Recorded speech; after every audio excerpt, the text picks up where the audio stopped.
Why do conspiracy theorists believe Jim Morrison is still alive, or at least lived past his documented death in 1971? Now, are they just crazy fans? Conspiracy theorists? Well, they're probably wrong, but don't be so quick to attach negative labels upon others. Sometimes we must perform our own research and become educated on such matters before we form our own opinion.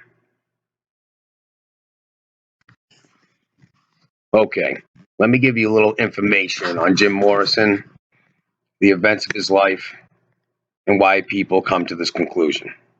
One of his most admired idols was a poet named Arthur Rimbaud. This French poet was known for his influence on modern literature and arts. Rimbaud had grown sick of the fame that he acquired, and he took it upon himself to go into hiding.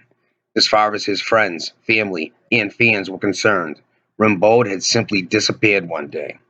It now wasn't until years later that everyone learned he was still alive when he turned up in France, revealing that he had disappeared on his own accord.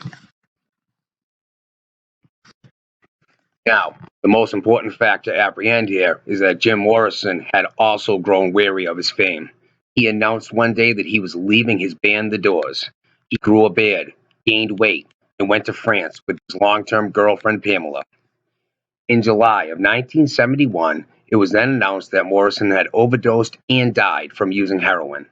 On the contrary, Morrison was never known to use heroin. Yes, Jim took many drugs, but was primarily a drunk. Not to mention, he hated needles. Nevertheless, authorities were quick to announce the overdose narrative, and Morrison was quickly buried thereafter.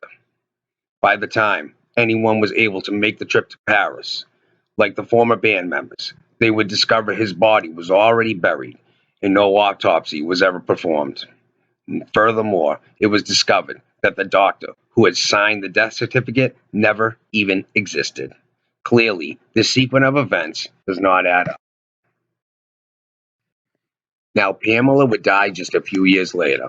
Not surprisingly, many devoted fans who knew the heroin overdose narrative to be nothing more than a hoax continued to believe Jim Morrison was living a quiet, private life away from the limelight in similar fashion to that of his favorite poet Arthur Rimbaud.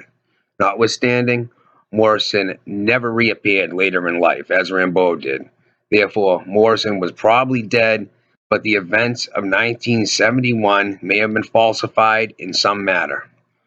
We'll never know the full truth, but it's easy to accept why many devoted fans believed he was still alive after that time.